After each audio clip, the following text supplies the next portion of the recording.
Capítulo 39. Ouvindo a senhora Laura. O caso Tobias impressionara-me profundamente. Aquela casa alicerçada em princípios novos de união fraterna preocupava-me como assunto obsidente. Afinal de contas, também ainda me sentia senhor do lar terrestre e avaliava quão difícil para mim próprio seria semelhante situação. Teria coragem de proceder como Tobias, imitando-lhe a conduta? Admitia que não. A meu ver, não seria capaz de aborrecer tanto a minha querida Zélia e jamais aceitaria tal imposição por parte de minha esposa. Aquelas observações da casa de Tobias torturavam meu cérebro. Não conseguia encontrar esclarecimentos justos que pudessem satisfazer-me. Tão preocupado me senti que no dia imediato deliberei visitar Lísias, no momento de folga, ansioso de explicações da senhora Laura, a quem votava confiança filial. Recebido com enormes demonstrações de alegria, esperei o momento propício em que pudesse ouvir a mãezinha de Lísias com calma e serenidade. Depois de se ausentarem os jovens a caminho de entretenimentos habituais, expus à generosa amiga o problema que me apoquentava não sem natural acanhamento.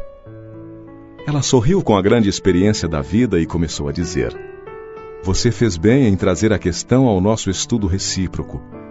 Todo problema que torture a alma pede cooperação amiga para ser resolvido."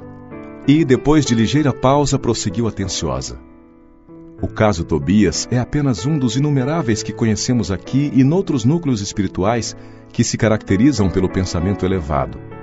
Mas choca-nos o sentimento, não é verdade?" Atalhei com interesse.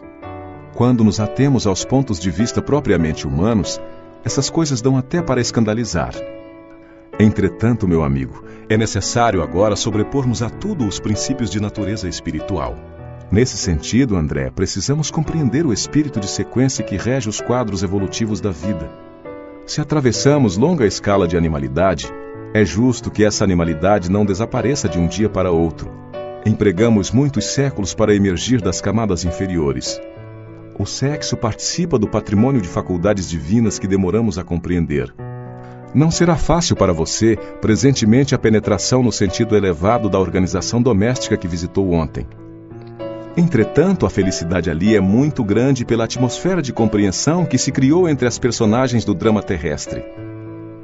Nem todos conseguem substituir cadeias de sombra por laços de luz em tão pouco tempo. Mas temos nisso uma regra geral, indaguei. Todo homem e toda mulher que se tenham casado mais de uma vez restabelecem aqui o núcleo doméstico, fazendo-se acompanhar de todas as afeições que hajam conhecido. Esboçando um gesto de grande paciência, a interlocutora explicou: "Não seja tão radicalista.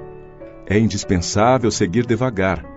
Muita gente pode ter afeição e não ter compreensão. Não esqueça que nossas instruções vibratórias são muito mais importantes que as da Terra. O caso Tobias é o caso de vitória da fraternidade real por parte das 3 almas interessadas na aquisição de justo entendimento. Quem não se adaptar à lei de fraternidade e compreensão, logicamente não atravessará essas fronteiras. As regiões obscuras do umbral estão cheias de entidades que não resistiram a semelhantes provas. Enquanto odiarem, assemelham-se a agulhas magnéticas sob os mais antagônicos influxos. Enquanto não entenderem a verdade, sofrerão o império da mentira e, consequentemente, não poderão penetrar as zonas de atividade superior. São incontáveis as criaturas que padecem longos anos sem qualquer alívio espiritual, simplesmente porque se esquivam à fraternidade legítima."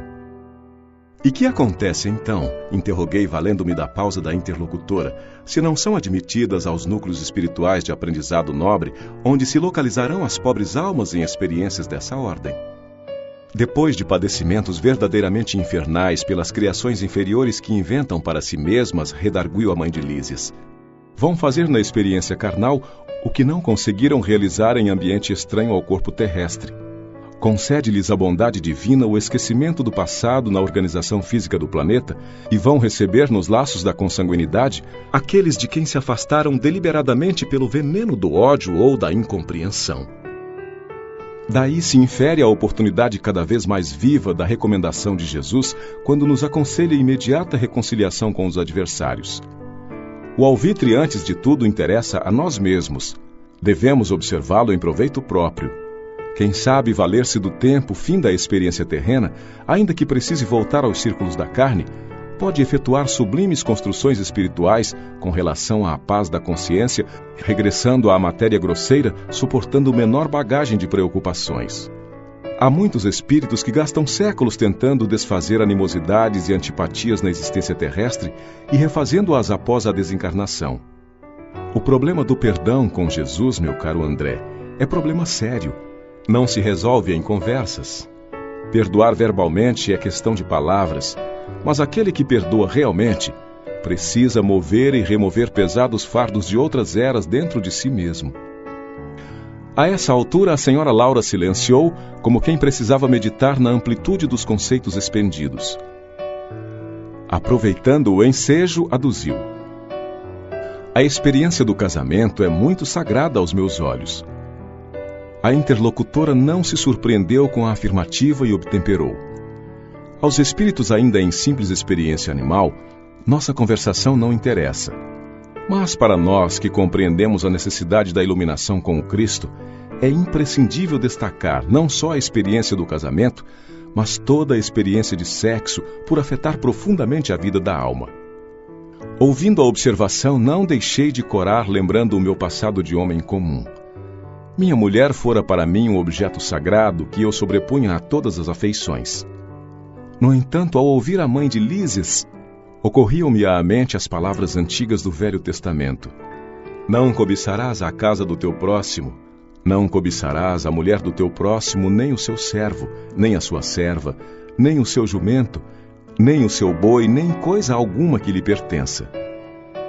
Num instante senti-me incapaz de prosseguir, estranhando o caso Tobias.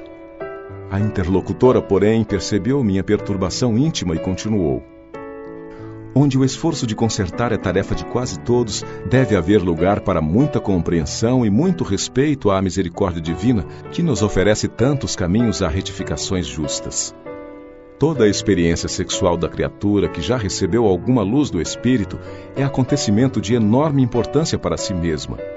É por isso que o entendimento fraterno precede a qualquer trabalho verdadeiramente salvacionista. Ainda há pouco tempo ouvi um grande instrutor no Ministério da Elevação assegurar que, se pudesse, iria materializar-se nos planos carnais a fim de dizer aos religiosos em geral que toda caridade, para ser divina, precisa apoiar-se na fraternidade. Nessa altura, a dona da casa convidou-me a visitar Heloísa, ainda recolhida ao interior doméstico, dando a entender que não desejava explanar outras minudências sobre o assunto. E depois de verificar as melhoras crescentes da jovem recém-chegada do planeta, voltei às câmaras de retificação, mergulhado em profundas cogitações. Agora não mais me preocupava a situação de Tobias, nem as atitudes de Hilda e Luciana. Impressionava-me, sim, a imponente questão da fraternidade humana. Capítulo 40. Quem semeia, colherá.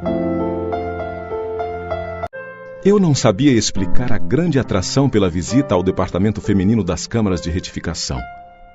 Falei a Narcisa do meu desejo, prontificando-se ela a satisfazer-me. Quando o pai nos convoca a determinado lugar, disse bondosa, é que lá nos aguarda alguma tarefa. Cada situação na vida tem finalidade definida. Não deixe de observar este princípio em suas visitas aparentemente casuais. Desde que nossos pensamentos visem à prática do bem, não será difícil identificar as sugestões divinas. No mesmo dia, a enfermeira acompanhou-me à procura de Nemésia, prestigiosa cooperadora naquele setor de serviço. Não foi difícil encontrá-la. Filas de leitos muito alvos e bem cuidados exibiam mulheres que mais se assemelhavam a frangalhos humanos. Aqui e ali, gemidos lancinantes. Acolá, angustiosas exclamações. Nemésia, que se caracterizava pela mesma generosidade de Narcisa, falou com bondade. O amigo deve estar agora habituado a estes cenários. No departamento masculino, a situação é quase a mesma. E fazendo um gesto significativo, a companheira acentuou. Narcisa, faça o obséquio de acompanhar nosso irmão e mostrar os serviços que julgar convenientes ao aprendizado dele. Fiquem à vontade. Minha amiga e eu comentávamos a vaidade humana sempre atida aos prazeres físicos, enumerando observações e ensinamentos quando atingimos o pavilhão 7. Localizavam-se ali algumas dezenas de mulheres em leitos separados, um a um, a regular distância. Estudava eu a fisionomia das enfermas quando fixei alguém que me despertou mais viva a atenção. Quem seria aquela mulher amargurada de aparência original? Velhice que parecia prematura tipificava-lhe o semblante, em cujos lábios pairava um ricto misto de ironia e resignação. Os olhos embaciados e tristes mostravam-se defeituosos. Memória inquieta, coração oprimido, em poucos instantes localizei-a no passado. Era Elisa. Aquela mesma Elisa que conhecera nos tempos de rapaz. Estava modificada pelo sofrimento, mas não podia ter quaisquer dúvidas. Lembrei perfeitamente o dia em que ela, humilde, penetrara em nossa casa, levada por velha amiga de minha mãe, que aceitou as recomendações trazidas, admitindo-a para os serviços domésticos. A princípio, o ritmo comum, nada de extraordinário. Depois, a intimidade excessiva de quem abusa da faculdade de mandar e da condição de servir alguém. Elisa pareceu-me bastante leviana, e quando a sós comigo comentava sem escrúpulos certas aventuras da sua mocidade, agravando com isso a irreflexão de nossos pensamentos. Recordei o dia em que minha genitora me chamou a conselhos justos. Aquela intimidade, dizia, não ficava bem. Era razoável que dispensássemos à serva generosidade afetuosa, mas convinha pautar nossas relações com sadio critério. Entretanto, estouvadamente, levara eu muito longe a nossa camaradagem. Sob enorme angústia moral, abandonou Elisa mais tarde a nossa casa, sem coragem de me lançar em rosto qualquer acusação.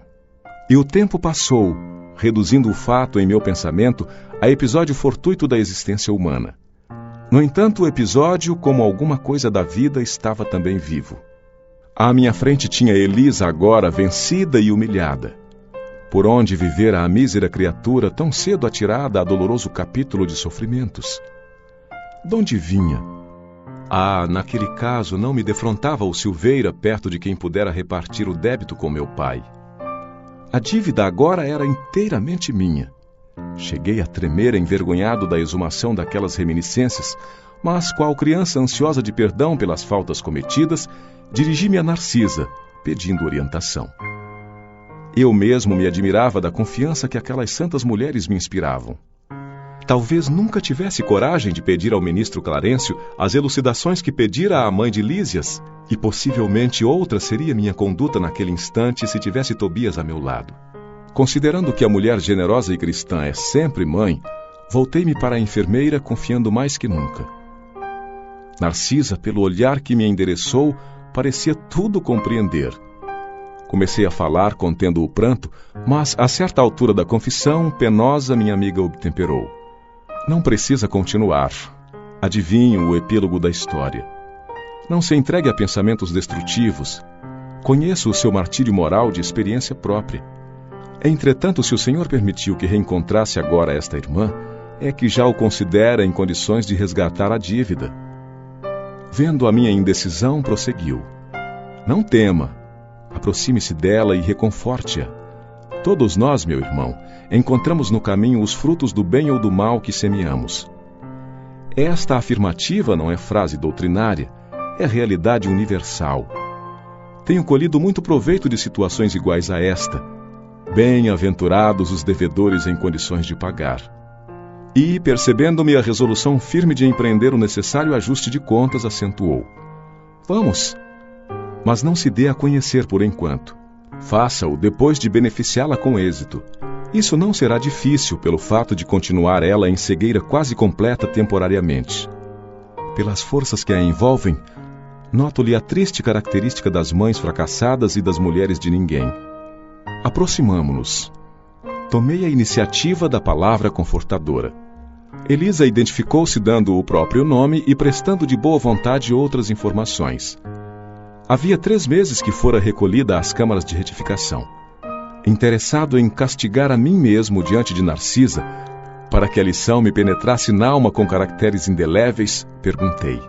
E sua história, Elisa? Deve ter sofrido muito. Sentindo a inflexão afetuosa da pergunta, sorriu muito resignada e desabafou. Para que lembrar coisas tão tristes? As experiências dolorosas ensinam sempre, objetei. A infeliz, que apresentava profunda modificação moral, meditou alguns momentos como quem concatenava ideias e falou. Minha experiência foi a de todas as mulheres doidivanas que trocam o pão bendito do trabalho pelo fel venenoso da ilusão. Nos tempos da mocidade distante, como filha de um lar paupérrimo, vali-me do emprego em casa de abastado comerciante, onde a vida me impôs imensa transformação. Esse negociante tinha um filho, tão jovem quanto eu, e depois da intimidade estabelecida entre nós, quando toda a reação de minha parte seria inútil, esqueci criminosamente que Deus reserva o trabalho a todos os que amem a vida sã, por mais faltosos que tenham sido, e entreguei-me a experiências dolorosas que não preciso comentar. Conheci de perto o prazer, o luxo, o conforto material, e em seguida o horror de mim mesma, a sífilis, o hospital, o abandono de todos, as tremendas desilusões que culminaram na cegueira e na morte do corpo. Errei muito tempo em terrível desespero, mas um dia tanto roguei o amparo da Virgem de Nazaré, que mensageiros do bem me recolheram por amor ao seu nome, trazendo-me a esta casa de abençoada consolação. Comovidíssimo até às lágrimas, perguntei: e ele, como se chama o homem que a fez tão infeliz? Ouvi-a então pronunciar meu nome e de meus pais. E você o odeia? Indaguei acabrunhado. Ela sorriu tristemente e respondeu. No período do meu sofrimento anterior, amaldiçoava-lhe a lembrança, nutrindo por ele um ódio mortal. Mas a irmã Nemésia modificou-me. Para odiá-lo, tenho de odiar a mim mesma. No meu caso, a culpa deve ser repartida. Não devo, pois, recriminar ninguém. Aquela humildade sensibilizou-me. Tomei-lhe a destra sobre a qual, sem que o pudesse evitar, rolou uma lágrima de arrependimento e remorso. Ouça, minha amiga, falei com emoção forte. Também eu me chamo André e preciso ajudá-la. Conte comigo doravante. E sua voz, disse Elisa ingenuamente, parece a dele. Pois bem, continuei comovido. Até agora não tenho propriamente uma família em nosso lar, mas você será aqui minha irmã do coração. Conte com o meu devotamento de amigo. No semblante da sofredora, um grande sorriso parecia uma grande luz. Como lhe sou grata, disse ela, enxugando as lágrimas. Há quantos anos ninguém me fala assim, nesse tom familiar, dando-me o consolo da amizade sincera. Que Jesus o abençoe. Nesse instante, quando minhas lágrimas se fizeram mais abundantes, Narcisa tomou minhas mãos maternalmente e repetiu: que Jesus o abençoe. Capítulo 41. Convocados à luta. Nos primeiros dias de setembro de 1939, nosso lar sofreu igualmente o choque porque passaram diversas colônias espirituais ligadas à civilização americana. Era a guerra europeia tão destruidora nos círculos da carne, quão perturbadora no plano do espírito. Entidades numerosas comentavam os empreendimentos bélicos em perspectiva, sem disfarçarem o imenso terror de que se possuíam. Sabia-se desde muito que as grandes fraternidades do Oriente suportavam as vibrações antagônicas da nação japonesa, experimentando dificuldades de vulto. Anotavam-se, porém, agora fatos curiosos de alto padrão educativo. Assim como os nobres círculos espirituais da velha Ásia lutavam em silêncio, preparava-se nosso lar para o mesmo gênero de serviço. Além de valiosas recomendações no campo da fraternidade e da simpatia, determinou o governador tivéssemos cuidado na esfera do pensamento, preservando-nos de qualquer inclinação menos digna de ordem sentimental. Reconheci que os espíritos superiores, nessas circunstâncias, passam a considerar as nações agressoras não como inimigas, mas como desordeiras e cuja atividade criminosa é imprescindível reprimir. Infelizes dos povos que se embriaguem com o vinho do mal, disse-me Salústio. Ainda que consigam vitórias temporárias, elas servirão somente para lhes agravar a ruína, acentuando-lhes as derrotas fatais. Quando um país toma a iniciativa da guerra, encabeça a desordem da casa do pai e pagará um preço terrível. Observei então que as zonas superiores da vida se voltam em defesa justa contra os empreendimentos da ignorância e da sombra, congregados para a anarquia e, consequentemente, para a destruição. Esclareceram-me os colegas de trabalho que nos acontecimentos dessa natureza, os países agressores convertem-se naturalmente em núcleos poderosos de centralização das forças do mal. Sem se precatarem dos perigos imensos, esses povos, com exceção dos espíritos nobres e sábios que lhes integram os quadros de serviço, embriagam-se ao contato dos elementos de perversão que invocam das camadas sombrias. Coletividades operosas convertem-se em autômatos do crime. Legiões infernais precipitam-se sobre grandes oficinas do progresso comum, transformando-as em campos de perversidade e horror. Mas, enquanto os bandos escuros se apoderam da mente dos agressores, os agrupamentos espirituais da vida nobre movimentam-se em auxílio dos agredidos. Se devemos lastimar a criatura em oposição à lei do bem, com mais propriedade devemos lamentar o povo que olvidou a justiça. Logo após os primeiros dias que assinalaram as primeiras bombas na terra polonesa, encontrava-me ao entardecer nas câmaras de retificação junto de Tobias e Narcisa, quando o inesquecível clarim se fez ouvir por mais de um quarto de hora. Profunda emoção nos invadira a todos. É a convocação superior aos serviços de socorro à terra, explicou-me Narcisa bondosamente. Temos o sinal de que a guerra prosseguirá com terríveis tormentos para o espírito humano, exclamou Tobias inquieto. Embora à distância, toda a vida psíquica americana teve na Europa a sua origem. Teremos grande trabalho em preservar o novo mundo. A clarinada fazia-se ouvir com modulações estranhas e imponentes. Notei que profundo silêncio caiu sobre todo o Ministério da Regeneração. Atento à minha atitude de angustiosa expectativa, Tobias informou. Quando soa o clarim de alerta em nome do Senhor, precisamos fazer calar os ruídos de baixo para que o apelo se grave em nossos corações. Quando o misterioso instrumento desferiu a última nota, fomos ao grande parque a fim de observar o céu. Profundamente comovido, vi inúmeros pontos luminosos, parecendo pequenos focos resplandecentes e longínquos a librarem-se no firmamento. Esse clarim, disse Tobias igualmente emocionado, é utilizado por espíritos vigilantes de elevada expressão hierárquica. Regressando ao interior das câmaras, tive a atenção atraída para enormes rumores provenientes das zonas mais altas da colônia, onde se localizavam as vias públicas. Tobias confiou a Narcisa certas atividades de importância junto aos enfermos e convidou-me a sair para observar o movimento popular. Chegados aos pavimentos superiores, de onde nos poderíamos encaminhar à Praça da Governadoria, notamos intenso movimento em todos os setores. Identificando-me o espanto natural, o companheiro explicou. Estes grupos enormes dirigem-se ao Ministério da Comunicação à procura de notícias. O clarim que acaba de soar só vem até nós em circunstâncias muito graves. Todos sabemos que se trata da guerra, mas é possível que a comunicação nos forneça algum detalhe essencial. Observe os transeuntes. Ao nosso lado vinham 2 senhores e 4 senhoras em conversação animada. Imagine, dizia uma, o que será de nós no auxílio? Há muitos meses consecutivos o movimento de súplicas tem sido extraordinário. Experimentamos justa dificuldade para atender a todos os deveres. E nós com a regeneração, objetava o cavalheiro mais idoso. Os serviços prosseguem consideravelmente aumentados. No meu setor, a vigilância contra as vibrações umbralinas reclama esforços incessantes. Estou avaliando o que virá sobre nós. Tobias segurou-me o braço de leve e exclamou. Adiantemo-nos um pouco. Ouçamos o que dizem outros grupos. Aproximando-nos de 2 homens, ouvi um deles perguntando. Será crível que a calamidade nos atinja a todos? O interpelado, que parecia portador de grande equilíbrio espiritual, replicou sereno. De qualquer modo, não vejo motivo para precipitações.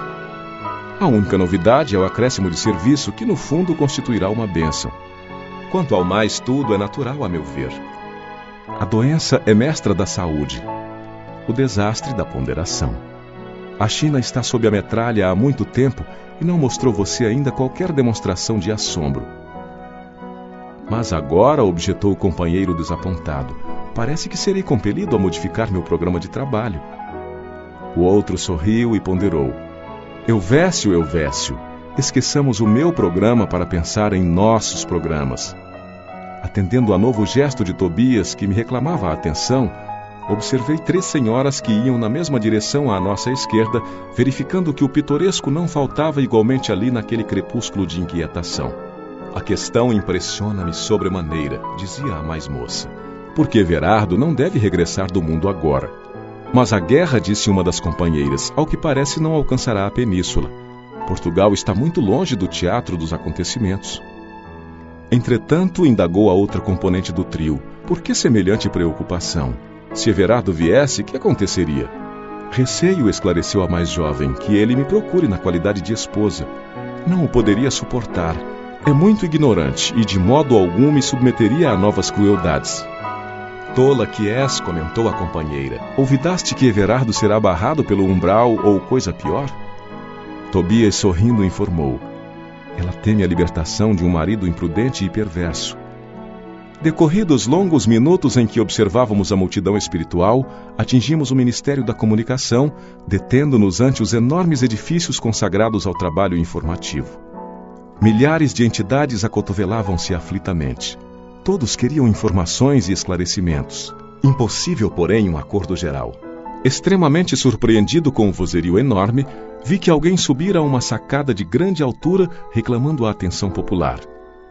Era um velho de aspecto imponente anunciando que dentro de 10 minutos far-se-ia ouvir um apelo do governador. É o ministro Esperidião, informou Tobias, atendendo-me à curiosidade. Serenado o barulho, daí a momentos ouviu-se a voz do próprio governador através de numerosos alto-falantes. Irmãos de nosso lar, não vos entregueis a distúrbios do pensamento ou da palavra. A aflição não constrói. A ansiedade não edifica. Saibamos ser dignos do clarim do Senhor, atendendo-lhe a vontade divina no trabalho silencioso em nossos postos. Aquela voz clara e veemente de quem falava com autoridade e amor operou singular efeito na multidão. No curto espaço de 1 hora, toda a colônia regressava à serenidade habitual. Capítulo 42. A palavra do governador. Para o domingo imediato à visita do Clarim, prometeu o governador a realização do culto evangélico no Ministério da Regeneração. O objetivo essencial da medida, esclareceu Narcisa, seria a preparação de novas escolas de assistência no auxílio e núcleos de adestramento na regeneração. Precisamos organizar, dizia ela, determinados elementos para o serviço hospitalar urgente, embora o conflito se tenha manifestado tão longe, bem como exercícios adequados contra o medo. Contra o medo? Acrescentei admirado. Como não? Objetou a enfermeira atenciosa. Talvez estranhe, como acontece a muita gente, a elevada porcentagem de existências humanas estranguladas simplesmente pelas vibrações destrutivas do terror, que é tão contagioso como qualquer moléstia de perigosa propagação. Classificamos o medo como dos piores inimigos da criatura, por alojar-se na cidadela da alma, atacando as forças mais profundas. Observando-me a estranheza, continuou. Não tenha dúvida. A governadoria, nas atuais emergências, coloca o treinamento contra o medo muito acima das próprias lições de enfermagem. A calma é garantia do êxito. Mais tarde compreenderá tais imperativos de serviço. Não encontrei argumento de contestação para retrucar.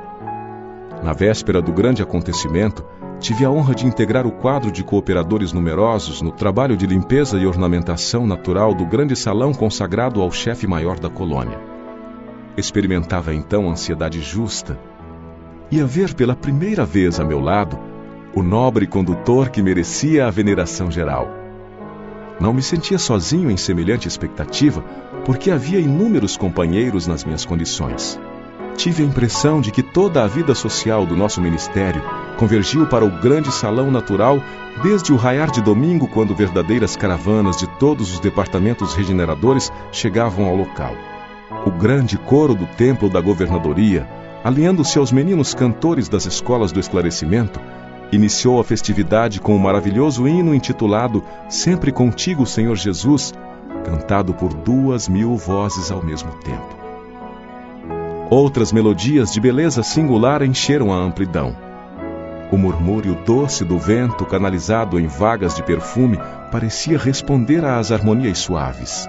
Havia permissão geral de ingresso ao enorme recinto verde para todos os servidores da regeneração, porque, conforme o programa estabelecido, o culto evangélico era dedicado especialmente a eles, comparecendo os demais ministérios por numerosas delegações. Pela primeira vez tive à frente dos olhos alguns cooperadores dos ministérios da elevação e união divina que me pareceram vestidos em brilhantes claridades. A festividade excedia a tudo que eu pudesse sonhar em beleza e deslumbramento. Instrumentos musicais de sublime poder vibratório embalavam de melodias a paisagem odorante. Às 10 horas, chegou o governador acompanhado pelos 12 ministros da regeneração. Nunca esquecerei o vulto nobre e imponente daquele ancião de cabelos de neve, que parecia estampar na fisionomia ao mesmo tempo a sabedoria do velho e a energia do moço. A ternura do santo e a serenidade do administrador consciencioso e justo. Alto, magro, envergando uma túnica muito alva, olhos penetrantes e maravilhosamente lúcidos, apoiava-se num bordão, embora caminhasse com aprumo juvenil. Satisfazendo-me a curiosidade, Salúcio informou. O governador sempre estimou as atitudes patriarcais, considerando que se deve administrar com amor paterno. Sentando-se ele na tribuna suprema, levantaram-se as vozes infantis, seguidas de harpas cariciosas entoando o hino "A ti, Senhor, nossas vidas". O velhinho enérgico e amorável passeou o olhar pela assembleia compacta constituída de milhares de assistentes. Em seguida, abriu um livro luminoso que o companheiro me informou ser o Evangelho de Nosso Senhor Jesus Cristo. Folheou-o atento e depois leu em voz pausada. E ouvireis falar de guerras e de rumores de guerras. Olhai, não vos assusteis, porque é mister que tudo isso aconteça, mas ainda não é o fim. Palavras do Mestre em Mateus, capítulo 24, versículo 6. Volume de voz consideravelmente aumentado pelas vibrações elétricas, o chefe da cidade orou comovidamente, invocando as bênçãos do Cristo, saudando em seguida os representantes da união divina, da elevação, do esclarecimento, da comunicação e do auxílio, dirigindo-se com especial atenção a todos os colaboradores dos trabalhos de nosso ministério. Impossível descrever a entonação doce e enérgica, amorosa e convincente daquela voz inesquecível, bem como traduzir no papel humano as considerações divinas do comentário evangélico vazado em profundo sentimento de veneração pelas coisas sagradas. Finalizando em meio de respeitoso silêncio, dirigiu-se o governador de maneira particular aos servidores da regeneração, exclamando mais ou menos nestes termos: "É para vós, irmãos meus, cujos labores se aproximam das atividades terrestres com mais propriedade, que dirijo o meu apelo pessoal, muito esperando da vossa nobre dedicação. Elevemos ao máximo nosso padrão de coragem e de espírito de serviço. Quando as forças da sombra agravam as dificuldades das esferas inferiores, é imprescindível acender novas luzes que dissipem na terra as trevas densas. Consagrei o culto de hoje a todos os servidores deste ministério, votando-lhes de modo particular a confiança do meu coração. Não me dirijo, pois, neste momento, aos nossos irmãos cujas mentes já funcionam em zonas mais altas da vida, mas a vós outros, que trazeis nas sandálias da recordação os sinais da poeira do mundo para exalçar a tarefa gigantesca. Nosso lar precisa de 30.000 servidores adestrados no serviço defensivo, 30.000 trabalhadores que não meçam necessidade de repouso nem conveniências pessoais, enquanto perdurar nossa batalha com as forças desencadeadas do crime e da ignorância. Haverá serviço para todos nas regiões de limite vibratório entre nós e os planos inferiores, porque não podemos esperar o adversário em nossa morada espiritual. Nas organizações coletivas, é forçoso considerar a medicina preventiva como medida primordial na preservação da paz interna. Somos, em nosso lar, mais de 1 milhão de criaturas devotadas aos desígnios superiores e ao melhoramento moral de nós mesmos. Seria caridade permitir a invasão de vários milhões de espíritos desordeiros? Não podemos, portanto, hesitar no que se refere à defesa do bem. Sei que muitos de vós recordais neste instante o grande crucificado. Sim, Jesus entregou-se à turba de amotinados e criminosos por amor à redenção de todos nós, mas não entregou o mundo à desordem e ao aniquilamento. Todos devemos estar prontos para o sacrifício individual, mas não podemos entregar nossa morada aos malfeitores. Lógico que a nossa tarefa essencial é de confraternização e paz, de amor e alívio aos que sofrem. Claro que interpretaremos todo o mal como desperdício de energia e todo o crime como enfermidade da alma. Entretanto, nosso lar é um patrimônio divino que precisamos defender com todas as energias do coração. Quem não sabe preservar, não é digno de usufruir. Preparemos, pois, legiões de trabalhadores que operem esclarecendo e consolando na terra, no umbral e nas trevas, em missões de amor fraternal. Mas precisamos organizar neste ministério, antes de tudo, uma legião especial de defesa que nos garanta as realizações espirituais em nossas fronteiras vibratórias. Assim, continuou a discorrer por longo tempo, encarecendo providências de caráter fundamental, tecendo considerações que jamais conseguiria aqui descrever. Ultimando os comentários, repetiu a leitura do versículo de Mateus, invocando de novo as bênçãos de Jesus e as energias dos ouvintes para que nenhum de nós recebesse dádivas em vão. Comovido e deslumbrado, ouvi as crianças entoarem o hino que a ministra veneranda intitulara A Grande Jerusalém.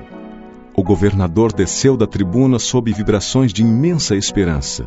E foi então que brisas cariciosas começaram a soprar sobre as árvores, trazendo talvez de muito longe pétalas de rosas diferentes, em maravilhoso azul que se desfaziam de leve ao tocar nossas frontes, enchendo-nos o coração de intenso júbilo. Capítulo 43. Em conversação. O Ministério da Regeneração continuou cheio de expressões festivas, não obstante se haver retirado o governador ao seu círculo mais íntimo. Comentavam-se os acontecimentos. Centenas de companheiros se ofereciam para os trabalhos árduos da defensiva, assim correspondendo ao apelo do grande chefe espiritual. Procurei Tobias para consultá-lo sobre a possibilidade do meu aproveitamento, mas o generoso irmão sorriu da minha ingenuidade e falou: André, você está começando agora uma tarefa nova. Não se precipite solicitando acréscimo de responsabilidade. Haverá serviço para todos, disse-nos ainda agora o governador. Não se esqueça de que as nossas câmaras de retificação constituem núcleos de esforço ativo dia e noite. Não se aflija. Recorde que 30.000 servidores vão ser convocados para a vigilância permanente. Destarte e na retaguarda serão muito grandes os claros a preencher. Identificando-me o desapontamento, o bondoso companheiro, bem-humorado, acentuou depois de ligeira pausa. Contente-se com a matrícula na escola contra o medo. Creia que isso lhe fará enorme bem. Nesse ínterim, recebi grande abraço de Lísias, que integrara na festa a deputação do Ministério do Auxílio. Com a licença de Tobias, retirei-me em companhia de Lísias para gozar de palestra mais íntima. Conhece você, indagou ele, o ministro Benevenuto, aqui na Regeneração, o mesmo que chegou anteontem da Polônia? Não tenho esse prazer. Vamos ao seu encontro, replicou Lísias, envolvendo-me nas vibrações do seu imenso carinho fraterno. Há muito que tenho a honra de incluí-lo no círculo das minhas relações pessoais. Daí a momentos estávamos no grande recinto verde, consagrado aos trabalhos desse ministro da Regeneração que eu apenas conhecia de vista. Numerosos grupos de visitantes permutavam ideias sob a copa das grandes árvores. Lísias conduziu-me ao núcleo maior, onde Benevenuto trocava impressões com diversos amigos, apresentando-me com generosas palavras. O ministro acolheu-me cortês, admitindo-me na sua roda com extrema bondade. A conversação continuou nos rumos naturais, e notei que se discutia a situação da esfera terrestre. Muito doloroso o quadro que vimos, comentava Benevenuto em tom grave. Habituados ao serviço da paz na América, nenhum de nós imaginava o que fosse o trabalho de socorro espiritual nos campos da Polônia. Tudo obscuro, tudo difícil. Não se podem ali esperar claridades de fé nos agressores, tampouco na maioria das vítimas que se entregam totalmente a pavorosas impressões. Os encarnados não nos ajudam, apenas consomem nossas forças. Desde o começo do meu ministério, nunca vi tamanhos sofrimentos coletivos. E a comissão demorou-se muito por lá? Perguntou um dos companheiros com interesse. Todo o tempo disponível, ajuntou o ministro. O chefe da expedição, nosso colega do auxílio, julgou conveniente permanecermos exclusivamente atidos à tarefa para enriquecermos observações e melhor aproveitar a experiência. Com efeito, as condições não poderiam ser melhores. Acredito que nossa posição está muito distante da extraordinária capacidade de resistência dos abnegados servidores espirituais que ali se encontram de serviço. Todas as tarefas de assistência imediata funcionam perfeitamente, a despeito do ar asfixiante saturado de vibrações destruidoras. O campo de batalha, invisível aos nossos irmãos terrestres, é verdadeiro inferno de indescritíveis proporções. Nunca como na guerra evidencia o espírito humano a condição de alma decaída, apresentando características essencialmente diabólicas.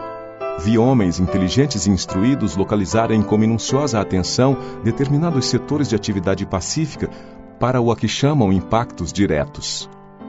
Bombas de alto poder explosivo destroem edifícios pacientemente edificados. Aos fluidos venenosos da metralha casam-se as emanações pestilentas do ódio e tornam quase impossível qualquer auxílio. O que mais nos contristou, porém, foi a triste condição dos militares agressores quando algum deles abandonava as vestes carnais, compelido pelas circunstâncias. Dominados na maioria por forças tenebrosas, fugiam dos espíritos missionários, chamando-lhes a todos fantasmas da cruz. E não eram escolhidos para esclarecimento justo? Inquiriu alguém, interrompendo o narrador. Benevenuto esboçou um gesto significativo e respondeu: será sempre possível atender aos loucos pacíficos no lar, mas que remédio se reservará aos loucos furiosos senão o hospício? Não havia outro recurso para tais criaturas, senão deixá-las nos precipícios das trevas, onde serão naturalmente compelidas a reajustar-se, dando ensejo a pensamentos dignos. É razoável, portanto, que as missões de auxílio recolham apenas os predispostos a receber o socorro elevado. Os espetáculos entrevistos foram, portanto, demasiadamente dolorosos por muitas razões. Valendo-se de ligeiro intervalo, outro companheiro opinou: é quase incrível que a Europa, com tantos patrimônios culturais, se tenha abalançado a semelhante calamidade. Falta de preparação religiosa, meus amigos, definiu o ministro com expressiva inflexão de voz. Não basta ao homem a inteligência apurada, é-lhe necessário iluminar raciocínios para a vida eterna. As igrejas são sempre santas em seus fundamentos, e o sacerdócio será sempre divino quando cuide essencialmente da verdade de Deus. Mas o sacerdócio político jamais atenderá à sede espiritual da civilização. Sem o sopro divino, as personalidades religiosas poderão inspirar respeito e admiração, não porém a fé e a confiança.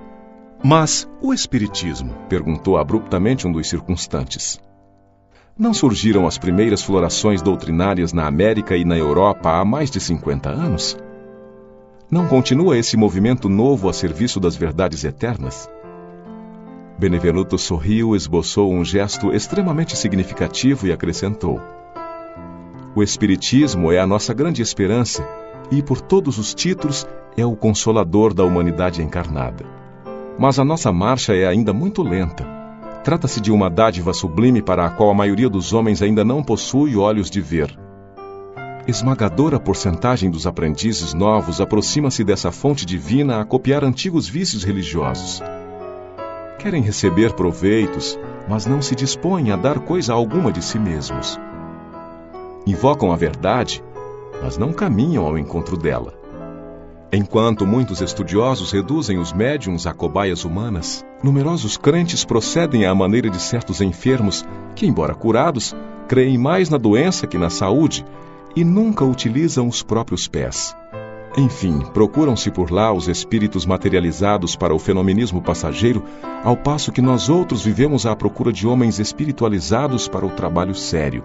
O trocadilho arrancou expressões de bom humor geral, acrescentando o ministro gravemente: nossos serviços são astronômicos.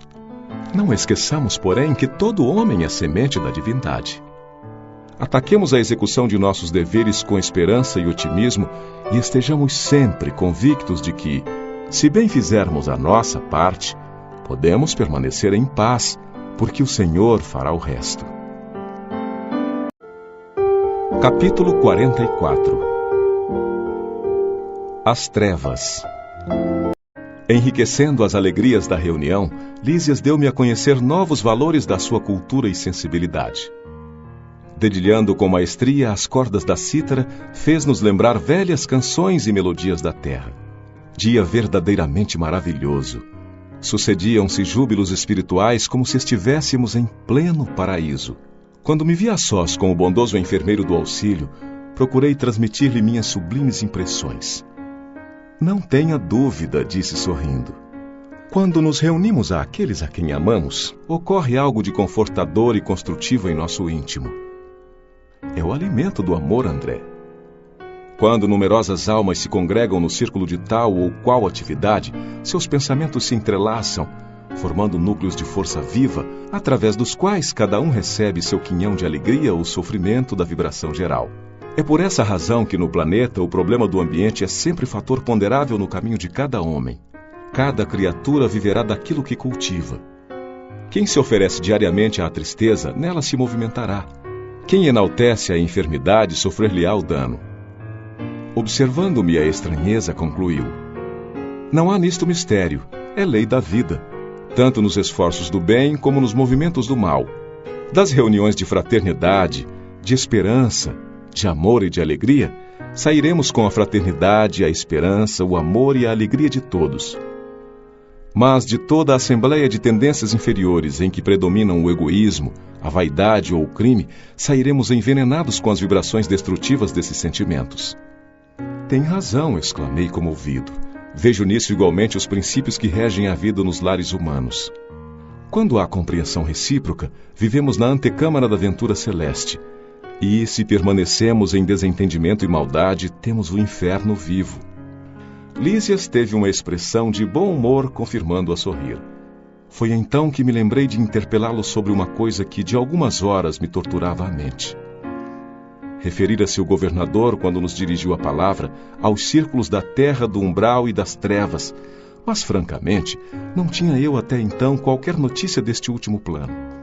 Não seria região trevosa o próprio umbral, onde vivera por minha vez em sombras densas durante anos consecutivos? Não via nas câmaras numerosos desequilibrados e doentes de toda a espécie procedentes das zonas umbralinas? Recordando que Lísias me dera esclarecimentos tão valiosos da minha própria situação no início da minha experiência em nosso lar, confiei-lhe minhas dúvidas íntimas, expondo-lhe a perplexidade em que me encontrava. Ele esboçou uma fisionomia bastante significativa e falou: chamamos trevas às regiões mais inferiores que conhecemos. Considere as criaturas como itinerantes da vida. Alguns poucos seguem resolutos, visando ao objetivo essencial da jornada. São os espíritos nobilíssimos que descobriram a essência divina em si mesmos, marchando para o alvo sublime sem vacilações. A maioria, no entanto, estaciona. Temos então a multidão de almas que demoram séculos e séculos recapitulando experiências. Os primeiros seguem por linhas retas. Os segundos caminham descrevendo grandes curvas. Nessa movimentação, repetindo marchas e refazendo velhos esforços, ficam à mercê de inúmeras vicissitudes. Assim é que muitos costumam perder-se em plena floresta da vida, perturbados no labirinto que tracejam para os próprios pés. Classificam-se aí os milhões de seres que perambulam no umbral. Outros, preferindo caminhar às escuras, pela preocupação egoística que os absorve, costumam cair em precipícios estacionando no fundo do abismo por tempo indeterminado. Compreendeu? As elucidações não poderiam ser mais claras. Sensibilizado, porém, com a extensão e complexidade do assunto, ponderei. Entretanto, o que me diz dessas quedas? Verificam-se apenas na Terra? Somente os encarnados são suscetíveis de precipitação no despenhadeiro? Lísias pensou um minuto e respondeu: sua observação é oportuna. Em qualquer lugar o espírito pode precipitar-se nas furnas do mal, salientando-se, porém, que nas esferas superiores as defesas são mais fortes, imprimindo-se, consequentemente, mais intensidade de culpa na falta cometida. Entretanto, objetei, a queda sempre me pareceu impossível nas regiões estranhas ao corpo terreno. O ambiente divino, o conhecimento da verdade, o auxílio superior figuravam-se-me antídotos infalíveis ao veneno da vaidade e da tentação. O companheiro sorriu e esclareceu. O problema da tentação é mais complexo. As paisagens do planeta terrestre estão cheias de ambiente divino, conhecimento da verdade e auxílio superior. Não são poucos os que compartem ali de batalhas destruidoras entre as árvores acolhedoras e os campos primaveris. Muitos cometem homicídios ao luar, insensíveis à profunda sugestão das estrelas. Outros exploram os mais fracos, ouvindo elevadas revelações da verdade superior. Não faltam na terra paisagens e expressões essencialmente divinas. As palavras do enfermeiro calavam-me fundo no espírito. De fato, em geral, os guerreiros estimam a destruição na primavera e no estio. Quando a natureza estende no solo e no firmamento maravilhas de cor, perfume e luz, os latrocínios e homicídios são praticados de preferência à noite, quando a lua e as estrelas enchem o planeta de poesia divina. A maioria dos verdugos da humanidade constitui-se de homens eminentemente cultos que desprezam a inspiração divina. Renovando minha concepção referente à queda espiritual, acrescentei: Contudo, Lísias, poderá você dar-me uma ideia de localização dessa zona de trevas? Se o umbral está ligado à mente humana, onde ficará semelhante lugar de sofrimento e pavor? Há esferas de vida em toda parte, disse ele solícito. O vácuo sempre há de ser mera imagem literária. Em tudo há energias viventes, e cada espécie de seres funciona em determinada zona da vida. Depois de pequeno intervalo em que me pareceu meditar profundamente, continuou: Naturalmente, como aconteceu a nós outros, você situou como região de existência, além da morte do corpo, apenas os círculos a se iniciarem da superfície do globo para cima, esquecido do nível para baixo. A vida, contudo, palpita na profundeza dos mares e no âmago da terra. Além disso, há princípios de gravitação para o espírito, como se dá com os corpos materiais. A terra não é somente o campo que podemos ferir ou menosprezar a nosso bel prazer. É organização viva, possuidora de certas leis que nos escravizarão ou libertarão segundo nossas obras. É claro que a alma esmagada de culpas não poderá subir à tona do lago maravilhoso da vida. Resumindo, devo lembrar que as aves livres ascendem às alturas. As que se embaraçam no cipoal sentem-se tolhidas no voo. E as que se prendem a peso considerável são meras escravas do desconhecido. Percebe? Lísias, porém, não precisaria fazer-me esta pergunta. Avaliei de pronto o quadro imenso de lutas purificadoras a desenhar-se ante meus olhos espirituais nas zonas mais baixas da existência. Como alguém que precisa ponderar bastante para exprimir-se, o companheiro pensou e concluiu. Qual acontece a nós outros que trazemos em nosso íntimo o superior e o inferior, também o planeta traz em si expressões altas e baixas com que corrige o culpado e dá passagem ao triunfador para a vida eterna. Você sabe, como médico humano, que há elementos no cérebro do homem que lhe presidem o senso diretivo. Hoje, porém, reconhece que esses elementos não são propriamente físicos, e sim espirituais na essência. Quem estime viver exclusivamente nas sombras, embotará o sentido divino da direção. Não será demais, portanto, que se precipite nas trevas, porque o abismo atrai o abismo, e cada um de nós chegará ao local para onde esteja dirigindo os próprios passos. Capítulo 45. No campo da música. À tardinha, Lísias convidou-me para acompanhá-lo ao campo da música. É preciso distrair-se um pouco, André, disse ele gentil. Vendo-me relutante, acentuou. Falarei a Tobias. A própria Narcisa consagrou o dia de hoje ao descanso. Vamos. Eu, porém, observava em mim mesmo singular fenômeno. Não obstante a escassez dos meus dias de serviço, já dedicava grande amor àquelas câmaras. As visitas diárias do ministro Genésio, a companhia de Narcisa, a inspiração de Tobias, a camaradagem dos companheiros, tudo isso me falava particularmente ao espírito. Narcisa, Salústio e eu aproveitávamos todos os instantes de folga para melhorar o interior aqui e ali, suavizando a situação dos enfermos que estimávamos de todo o coração como se fossem nossos filhos. Considerando a nova posição em que me encontrava, acerquei-me de Tobias, a quem o enfermeiro do auxílio dirigiu a palavra com respeitosa intimidade. Recebendo a solicitação, meu iniciador no trabalho anuiu satisfeito. Ótimo programa, André precisa conhecer o campo da música. E, abraçando-me, não hesite, aproveite, volte à noite quando quiser. Todos os nossos serviços estão convenientemente atendidos. Acompanhei Lísias reconhecidamente. Atingindo-lhe a residência no Ministério do Auxílio, tive a satisfação de rever a senhora Laura e informar-me quanto ao regresso da abnegada mãe de Heloísa, que deveria regressar do planeta na próxima semana. A casa estava repleta de contentamento.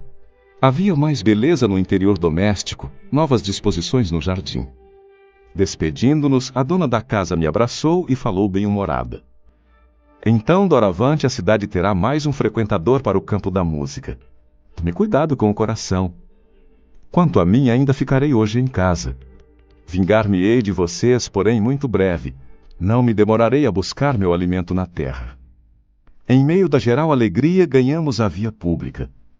As jovens faziam-se acompanhar de Polidoro e Estácio, com quem palestravam animadamente. Lísias, a meu lado, logo que deixamos o aeróbus numa das praças do Ministério da Elevação, disse carinhoso: Finalmente vai você conhecer minha noiva, a quem tenho falado muitas vezes a seu respeito. É curioso, observei intrigado, encontrarmos noivados também por aqui. Como não? Vive o amor sublime no corpo mortal ou na alma eterna? Lá no círculo terrestre, meu caro, o amor é uma espécie de ouro abafado nas pedras brutas. Tanto o misturam os homens com as necessidades, os desejos e estados inferiores, que raramente se diferenciará a ganga do precioso metal. A observação era lógica. Reconhecendo o efeito benéfico da explicação, prosseguiu. O noivado é muito mais belo na espiritualidade. Não existem véus de ilusão a obscurecer-nos o olhar. Somos o que somos. Lacínia e eu já fracassamos muitas vezes nas experiências materiais. Devo confessar que quase todos os desastres do pretérito tiveram origem na minha imprevidência e absoluta falta de autodomínio. A liberdade que as leis sociais do planeta conferem ao sexo masculino ainda não foi devidamente compreendida por nós outros. Raramente algum de nós a utiliza no mundo em serviço de espiritualização. A miúde convertemo-la em resvaladouro para a animalidade. As mulheres, ao contrário, têm tido até agora a seu favor as disciplinas mais rigorosas. Na existência passageira sofrem-nos a tirania e suportam o peso das nossas imposições. Aqui, porém, verificamos o reajustamento dos valores. Só é verdadeiramente livre quem aprende a obedecer. Parece paradoxo e, todavia, é a expressão da verdade. Contudo, indaguei, tem você em mira novos planos para os círculos carnais? Nem podia ser de outro modo, explicou ele pressuroso. Necessito enriquecer o patrimônio das experiências e, além disso, minhas dívidas para com o planeta são ainda enormes. Lacínia e eu fundaremos aqui dentro em breve nossa casinha de felicidade, crendo que voltaremos à Terra precisamente daqui a uns 30 anos. Havíamos alcançado as cercanias do campo da música. Luzes de indescritível beleza banhavam o extenso parque, onde se ostentavam encantamentos de verdadeiro conto de fadas. Fontes luminosas traçavam quadros surpreendentes. Um espetáculo absolutamente novo para mim. Antes que pudesse manifestar minha profunda admiração, Lísias recomendou o bem-humorado. Lacínia sempre se faz acompanhar de duas irmãs, às quais espero faça você as honras de cavalheiro. Mas, Lísias, respondi reticencioso, considerando minha antiga posição conjugal, você deve compreender que estou ligado a Zélia. O enfermeiro amigo nesse instante riu a valer, acrescentando. Era o que faltava.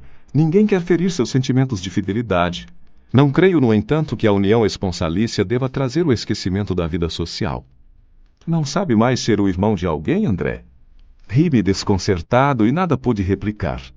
Nesse momento atingimos a faixa de entrada, onde Lísias pagou gentilmente o ingresso. Notei ali mesmo grande grupo de passeantes em torno de gracioso coreto, onde um corpo orquestral de reduzidas figuras executava música ligeira. Caminhos marginados de flores desenhavam-se à nossa frente, dando acesso ao interior do parque em várias direções. Observando minha admiração pelas canções que se ouviam, o companheiro explicou. Nas extremidades do campo, temos certas manifestações que atendem ao gosto pessoal de cada grupo dos que ainda não podem entender a arte sublime. Mas no centro temos a música universal e divina. a arte santificada por excelência. Com efeito, depois de atravessarmos alamedas risonhas, onde cada flor parecia possuir seu reinado particular, comecei a ouvir maravilhosa harmonia dominando o céu. Na terra há pequenos grupos para o culto da música fina e multidões para a música regional. Ali, contudo, verificava-se o contrário. O centro do campo estava repleto. Eu havia presenciado numerosas agregações de gente na colônia. Extasiara-me ante a reunião que o nosso ministério consagrara ao governador, mas o que via agora excedia a tudo o que me deslumbrara até então. A nata de nosso lar apresentava-se em magnífica forma. Não era luxo nem excesso de qualquer natureza o que proporcionava tanto brilho ao quadro maravilhoso. Era a expressão natural de tudo, a simplicidade confundida com a beleza, a arte pura e a vida sem artifícios. O elemento feminino aparecia na paisagem, revelando extremo apuro de gosto individual, sem desperdício de adornos e sem trair a simplicidade divina. Grandes árvores, diferentes das que se conhecem na terra, guarnecem belos recintos iluminados e acolhedores. Não somente os pares afetuosos demoravam nas estradas floridas. Grupos de senhoras e cavalheiros entretinham-se em animada conversação valiosa e construtiva. Não obstante sentir-me sinceramente humilhado pela minha insignificância ante aquela aglomeração seletíssima, experimentava a mensagem silenciosa de simpatia no olhar de quantos me defrontavam. Ouvia frases soltas relativamente aos círculos carnais, e contudo em nenhuma palestra notei o mais ligeiro laivo de malícia ou de acusação aos homens. Discutia-se o amor, a cultura intelectual, a pesquisa científica, a filosofia edificante, mas todos os comentários tendiam à esfera elevada do auxílio mútuo, sem qualquer atrito de opinião. Observei que ali o mais sábio restringia as vibrações de seu poder intelectual, ao passo que os menos instruídos elevavam quanto possível a capacidade de compreensão para absorver as dádivas do conhecimento superior. Em palestras numerosas recolhia referências a Jesus e ao Evangelho, e, no entanto, o que mais me impressionava era a nota de alegria reinante em todas as conversações. Ninguém recordava o mestre com as vibrações negativas da tristeza inútil ou do injustificável desalento. Jesus era lembrado por todos como supremo orientador das organizações terrenas, visíveis e invisíveis, cheio de compreensão e bondade, mas também consciente da energia e da vigilância necessárias à preservação da ordem e da justiça. Aquela sociedade otimista encantava-me.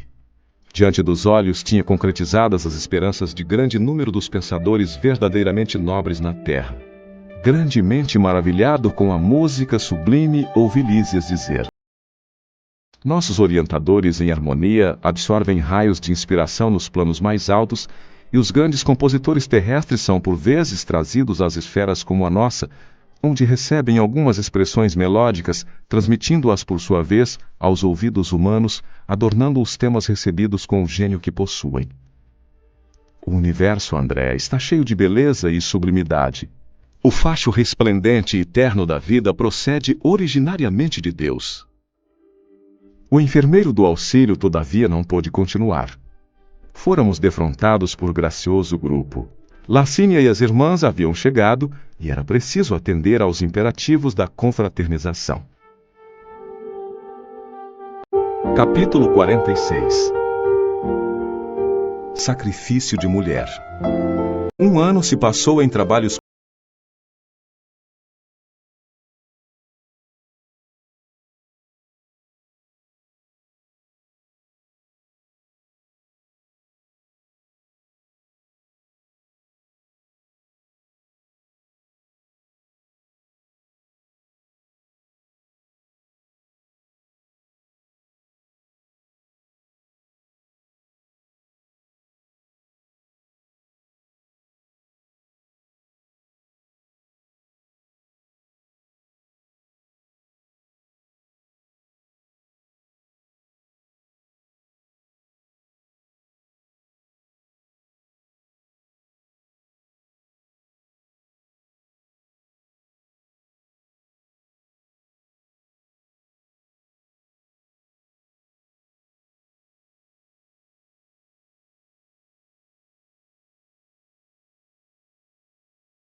Capítulo 47.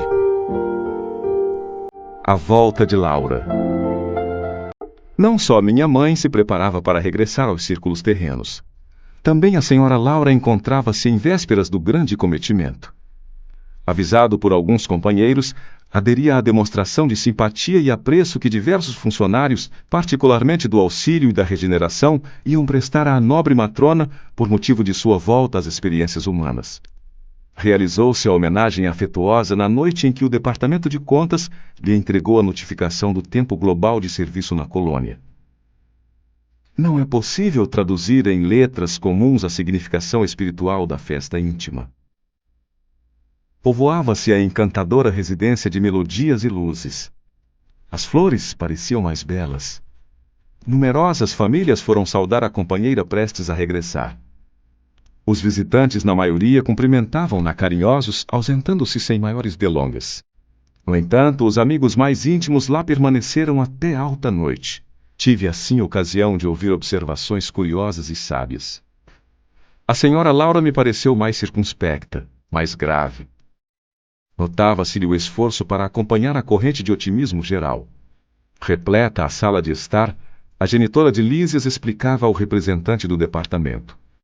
Creio não me demorar mais que 2 dias. Terminaram as aplicações do serviço de preparação do esclarecimento e, com um olhar algo triste, concluía: como vê, estou pronta. O interlocutor tomou a expressão de sincera fraternidade e acrescentou estimulando-a: espero, entretanto, que se encontre animada para a luta. É uma glória seguir para o mundo nas suas condições. Milhares e milhares de horas de serviço a seu favor, perante a comunidade de mais de 1 milhão de companheiros. Além disso, os filhinhos constituirão seu belo estímulo à retaguarda.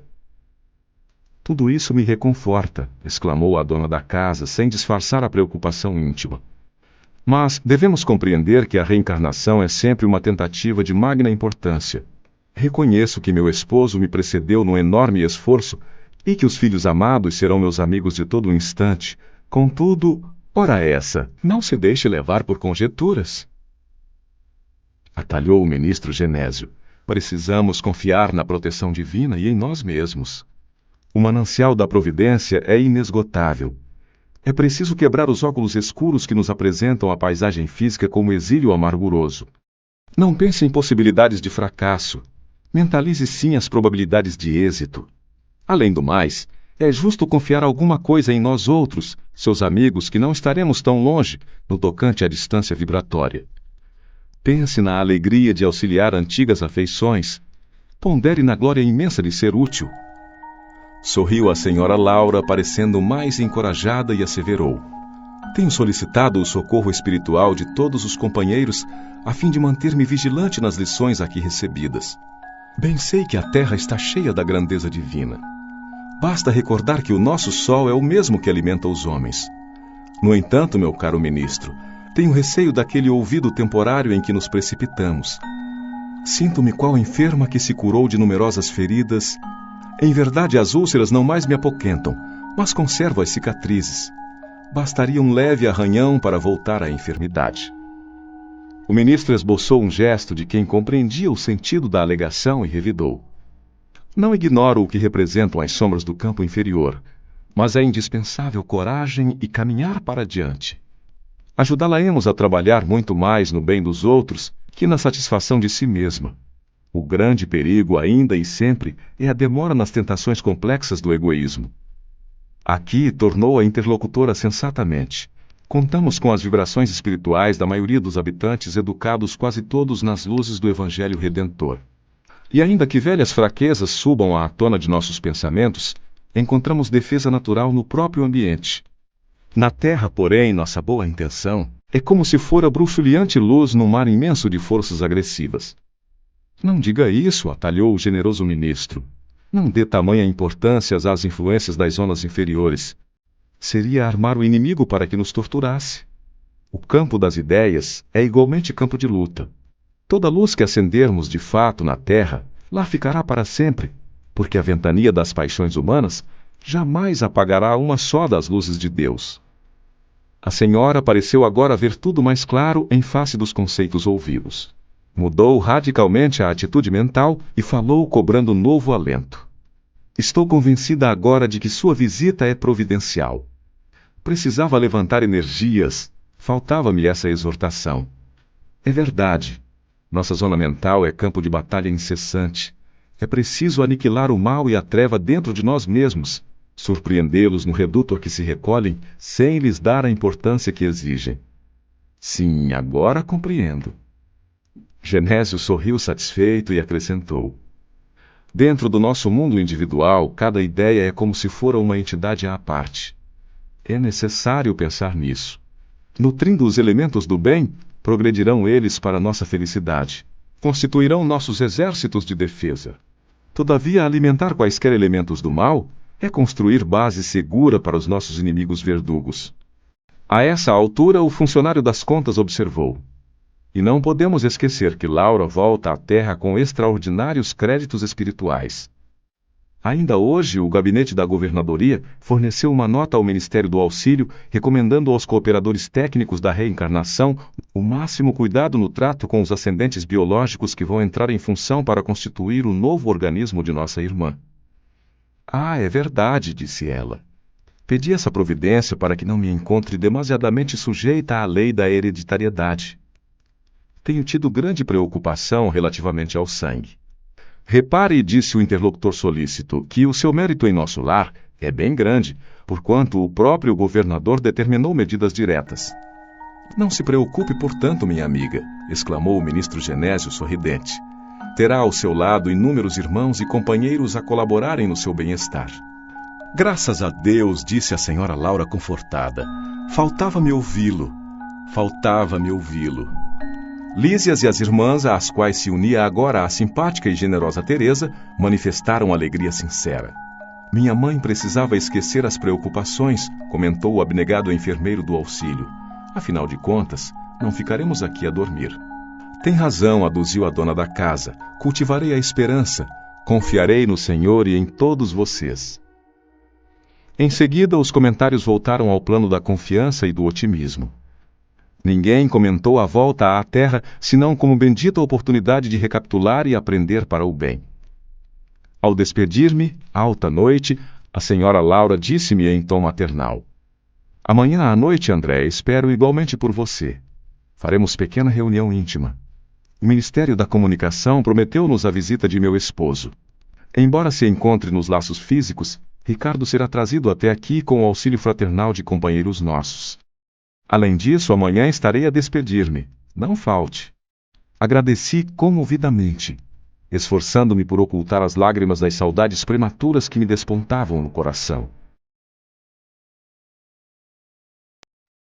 Capítulo 48. Culto. Talvez que a praticante do espiritismo não fosse tão surpreendente a reunião a que comparecia em casa de Lísias. Aos meus olhos, porém, o quadro era inédito e interessante. Na espaçosa sala de estar reunia-se pequena assembleia de pouco mais de 30 pessoas. A disposição dos móveis era a mais simples. Enfileirava-se poltronas confortáveis 12 a 12 diante do estrado, onde o ministro Clarencio assumira a posição de diretor, cercando-se da senhora Laura e dos filhos. À distância de 4 metros aproximadamente, havia um grande globo cristalino da altura de 2 metros presumíveis, envolvido na parte inferior em longa série de fios que se ligavam a pequeno aparelho idêntico aos nossos alto-falantes. Numerosas indagações me bailavam no cérebro. Na sala extensa, cada qual tomara lugar adequado, mas observava conversações fraternas em todos os grupos. Achando-me ao lado de Nicolas, antigo servidor do Ministério do Auxílio e íntimo da família de Lísias, ousei perguntar alguma coisa. O companheiro não se fez rogado e esclareceu: estamos prontos. Contudo, aguardamos a ordem da comunicação. Nosso irmão Ricardo está na fase da infância terrestre e não lhe será difícil desprender-se dos elos físicos mais fortes por alguns instantes. Mas virá ele até aqui? Indaguei. Como não? Revidou o interlocutor. Nem todos os encarnados se agrilhoam ao solo da terra. Como os pombos-correio que vivem por vezes longo tempo de serviço entre 2 regiões, espíritos há que vivem por lá entre 2 mundos. E, indicando o aparelho à nossa frente, informou: Ali está a câmara que nolo apresentará. Por que o globo cristalino? Perguntei curioso. Não poderia manifestar-se sem ele? É preciso lembrar, disse Nicolas atenciosamente, que a nossa emotividade emite forças suscetíveis de perturbar. Aquela pequena câmara cristalina é constituída de material isolante. Nossas energias mentais não poderão atravessá-la. Nesse instante foi Lísias chamado ao fone por funcionários da comunicação. Era chegado o momento. Poder-se-ia começar o trabalho culminante da reunião. Verifiquei no relógio de parede que estávamos com 40 minutos depois da meia-noite. Notando-me o olhar interrogativo, disse Nicolas em voz baixa. Somente agora há bastante paz no recente lar de Ricardo lá na terra. Naturalmente a casa descansa, os pais dormem, e ele em a nova fase não permanece inteiramente junto ao berço. Não lhe foi possível continuar. O ministro Clarencio, levantando-se, pediu homogeneidade de pensamentos e verdadeira fusão de sentimentos. Fez-se grande quietude, e Clarencio disse comovedora e singela prece. Em seguida, Lísias se fez ouvir na cítara harmoniosa, enchendo o ambiente de profundas vibrações de paz e encantamento. Logo após, Clarencio tomou novamente a palavra. Irmão, disse, enviemos agora a Ricardo nossa mensagem de amor. Observei então com surpresa que as filhas e a neta da senhora Laura, acompanhadas de Lísias, abandonavam o estrado tomando posição junto dos instrumentos musicais. Judite, Yolanda e Lísias se encarregaram respectivamente do piano, da harpa e da cítara, ao lado de Teresa e Heloísa que integravam o gracioso coro familiar. As cordas afinadas casaram os ecos de branda melodia e a música elevou-se cariciosa e divina, semelhante a gorjeio celeste. Sentia-me arrebatado a esferas sublimes do pensamento quando vozes argentinas embalaram o interior. Lísias e as irmãs cantavam maravilhosa canção composta por eles mesmos. Muito difícil frasear humanamente as estrofes significativas, cheias de espiritualidade e beleza. Mas tentarei fazê-lo para demonstrar a riqueza das afeições nos planos de vida que se estendem para além da morte. Pai querido, enquanto a noite traz a bênção do repouso, recebe, Pai carinhoso, nosso afeto e devoção.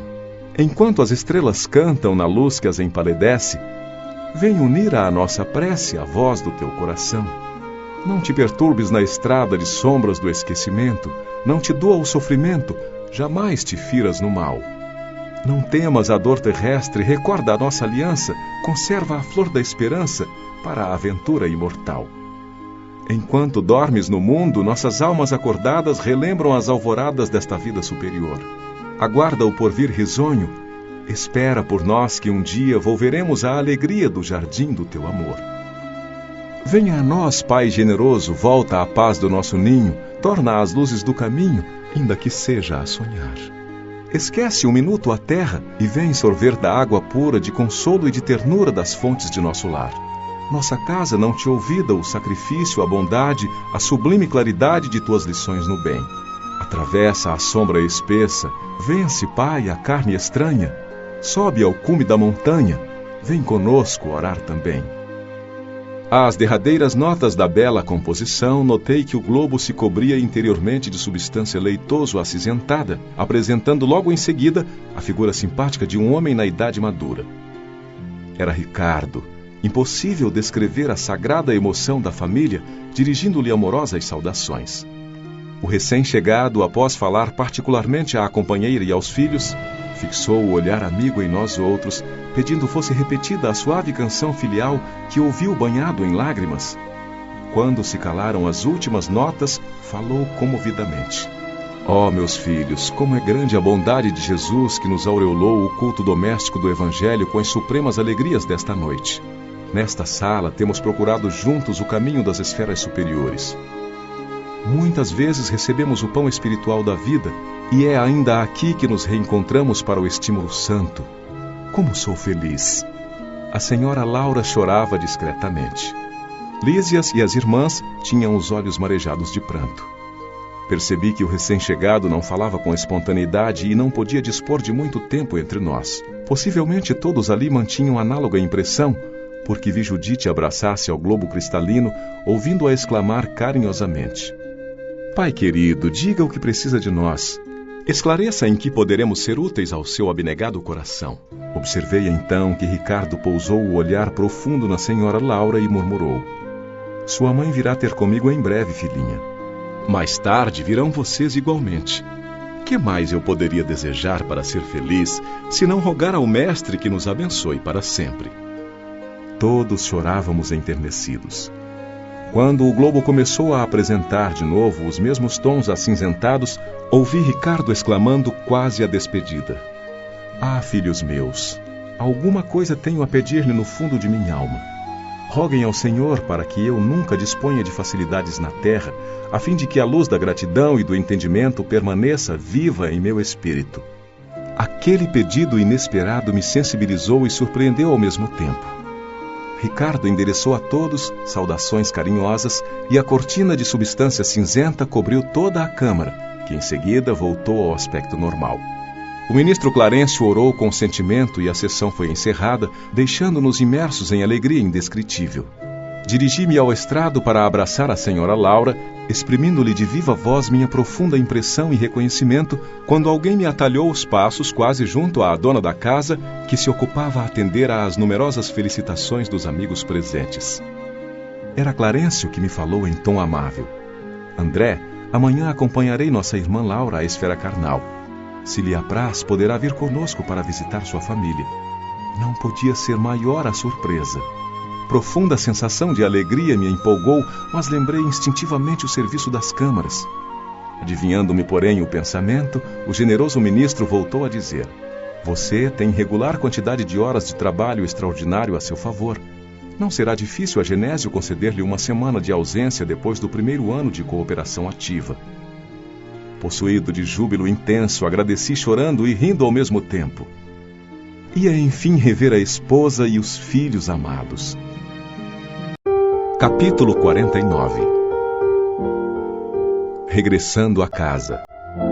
Imitando a criança que se conduz pelos passos dos benfeitores, cheguei à minha cidade com a sensação indescritível do viajante que torna ao berço natal depois de longa ausência. Sim, a paisagem não se modificara de maneira sensível. As velhas árvores do bairro, o mar, o mesmo céu, o mesmo perfume errante.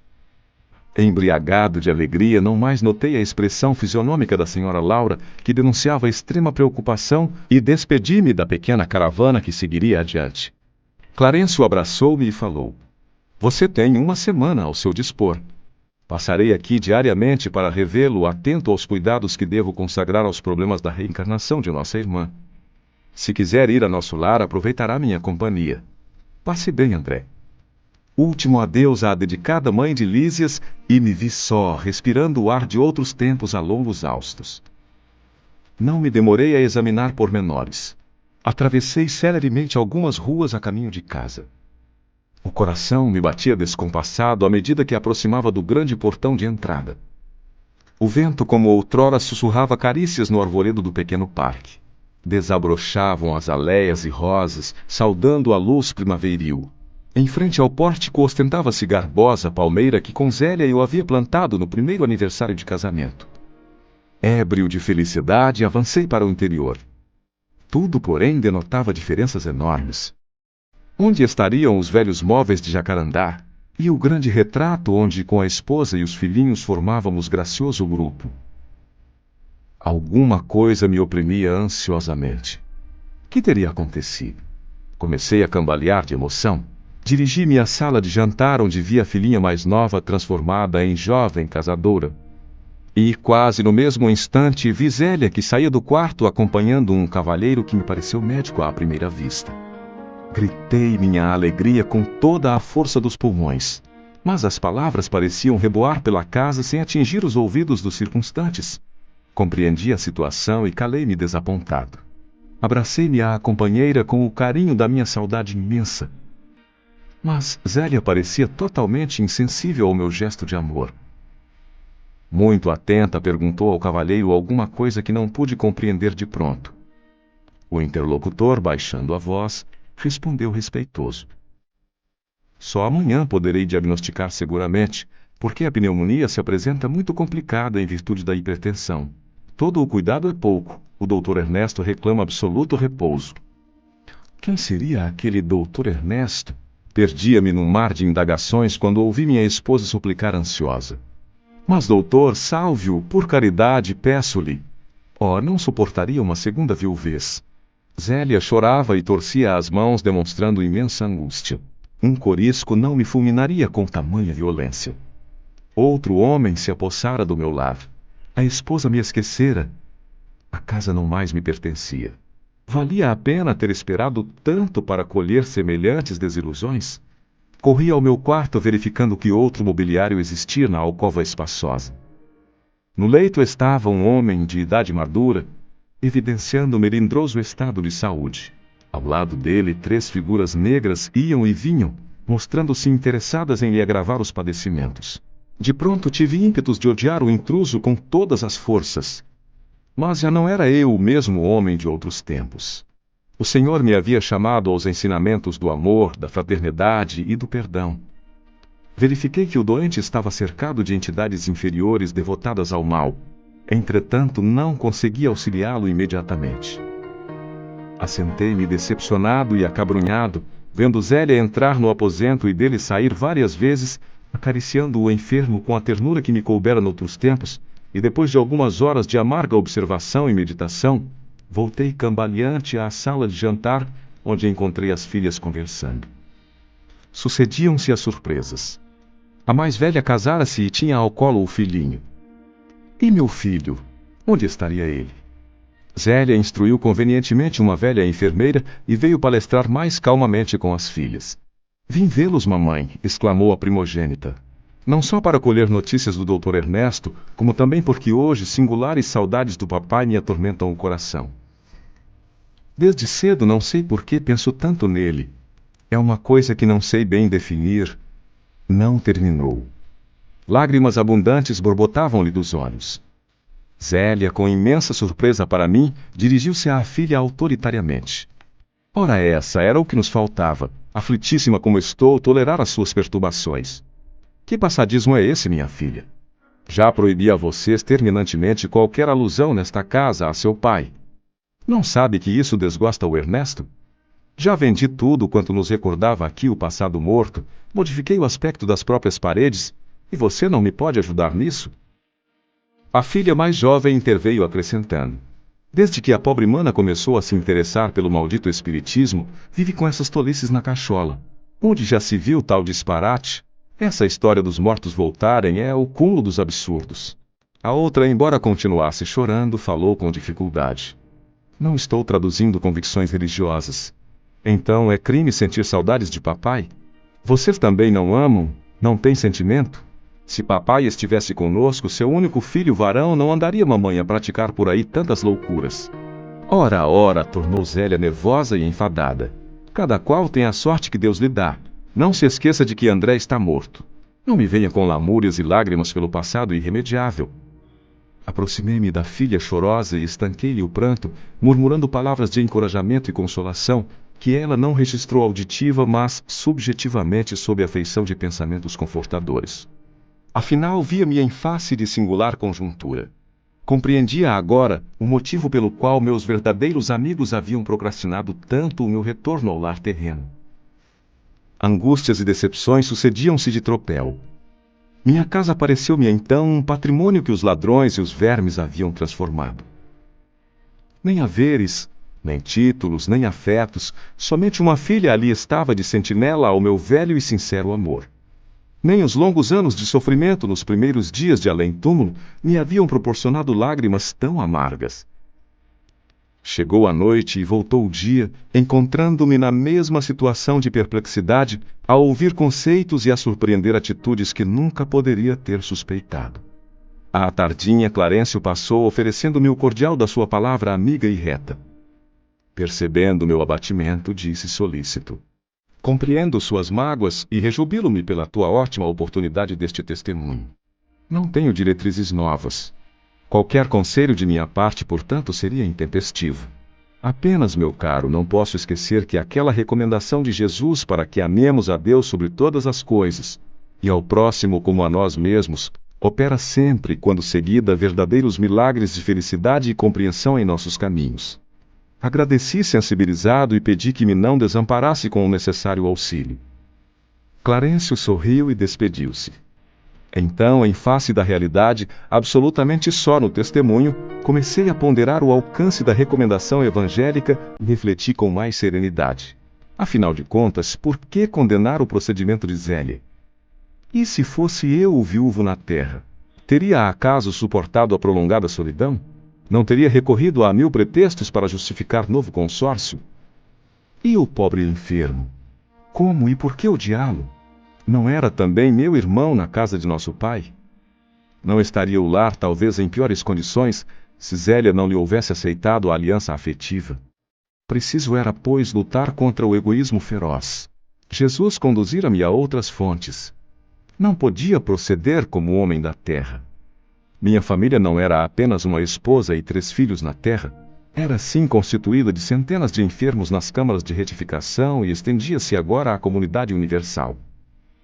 Dominado de novos pensamentos, senti que a linfa do verdadeiro amor começava a brotar das feridas benéficas que a realidade me abrira no coração. Capítulo 50. Cidadão de nosso lar. Na segunda noite sentia-me cansadíssimo. Começava a compreender o valor do alimento espiritual através do amor e do entendimento recíprocos. Em nosso lar atravessava dias vários de serviço ativo, sem alimentação comum, no treinamento de elevação a que muitos de nós se consagravam. Bastava-me a presença dos amigos queridos, as manifestações de afeto, a absorção de elementos puros através do ar e da água. Mas ali não encontrava senão escuro campo de batalha, onde os entes amados se convertiam em verdugos. As meditações preciosas que a palavra de Clarencio me sugerira davam-me certa calma ao coração. Compreendia finalmente as necessidades humanas. Não era proprietário de Zélia, mas seu irmão e amigo. Não era dono de meus filhos, e sim companheiros de luta e realização. Recordei que a senhora Laura, certa feita, me afirmara que toda criatura no testemunho deve proceder como a abelha acercando-se das flores da vida, que são as almas nobres no campo das lembranças, extraindo de cada uma a substância dos bons exemplos para adquirir o mel da sabedoria. Apliquei ao meu caso o proveitoso conselho e comecei recordando minha mãe. Não se sacrificara ela por meu pai, a ponto de adotar mulheres infelizes como filhas do coração? Nosso lar estava repleto de exemplos edificantes. A ministra veneranda trabalhava séculos sucessivos pelo grupo espiritual que lhe estava mais particularmente ligado ao coração. Narcisa sacrificava-se nas câmaras para obter endosso espiritual de regresso ao mundo em tarefa de auxílio. A senhora Hilda vencera o dragão do ciúme inferior e a expressão de fraternidade dos demais amigos da colônia. Clarencio me acolhera com devotamento de pai. A mãe de Lísias me recebera como filho. Tobias como irmão. Cada companheiro de minhas novas lutas me oferecia algo de útil à construção mental diferente que se erguia célere no meu espírito. Procurei abstrair-me das considerações aparentemente ingratas que ouvia no ambiente doméstico e deliberei colocar acima de tudo o amor divino e acima de todos os meus sentimentos pessoais as justas necessidades dos meus semelhantes. No meu cansaço, procurei o apartamento do enfermo cujo estado se agravava de momento a momento. Zélia amparava-lhe a fronte e dizia banhada em lágrimas: Ernesto, Ernesto, tem pena de mim, querido. Não me deixes só. Que será de mim se me faltares? O doente acariciava-lhe as mãos e respondia com imenso afeto, apesar da forte dispneia. Roguei ao Senhor energias necessárias para manter a compreensão imprescindível e passei a interpretar os cônjuges como se fossem meus irmãos. Reconheci que Zélia e Ernesto se amavam intensamente.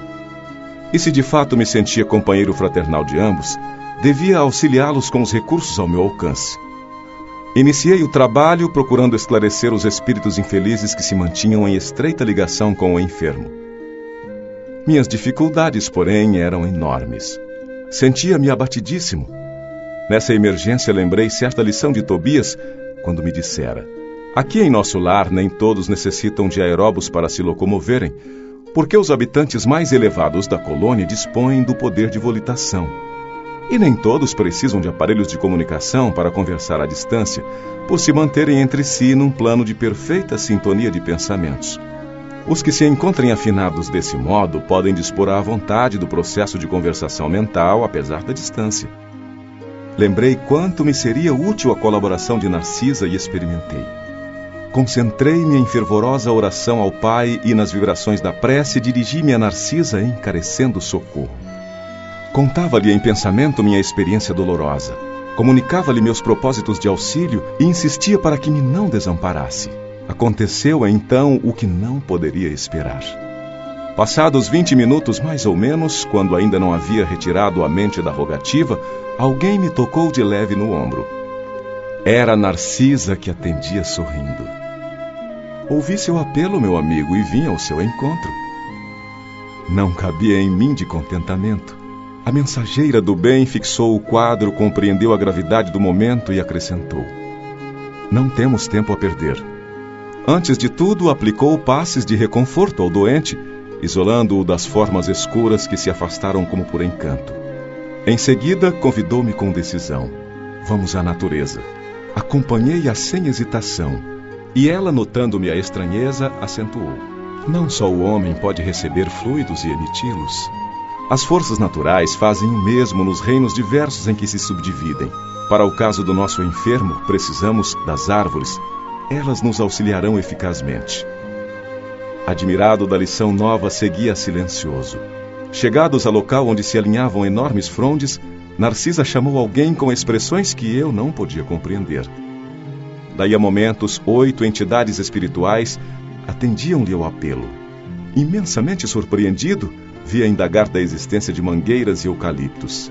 Devidamente informada pelos amigos que me eram totalmente estranhos, a enfermeira explicou: são servidores comuns do reino vegetal, os irmãos que nos atenderam. E à vista da minha surpresa rematou: como vê, nada existe de inútil na casa de nosso pai. Em toda parte, se há quem necessite aprender, há quem ensine, e onde aparece a dificuldade, surge a providência. O único desventurado na obra divina é o espírito imprevidente que se condenou às trevas da maldade. Narcisa manipulou em poucos instantes certa substância com as emanações do eucalipto e da mangueira, e durante toda a noite aplicamos o remédio ao enfermo através da respiração comum e da absorção pelos poros. O enfermo experimentou melhoras sensíveis. Pela manhã cedo, o médico observou extremamente surpreendido. Verificou-se esta noite extraordinária reação, verdadeiro milagre da natureza.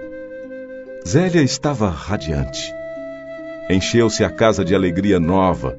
Por minha vez, experimentava grande júbilo n'alma.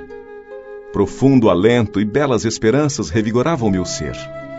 Reconhecia eu mesmo que vigorosos laços de inferioridade se haviam rompido dentro de mim para sempre.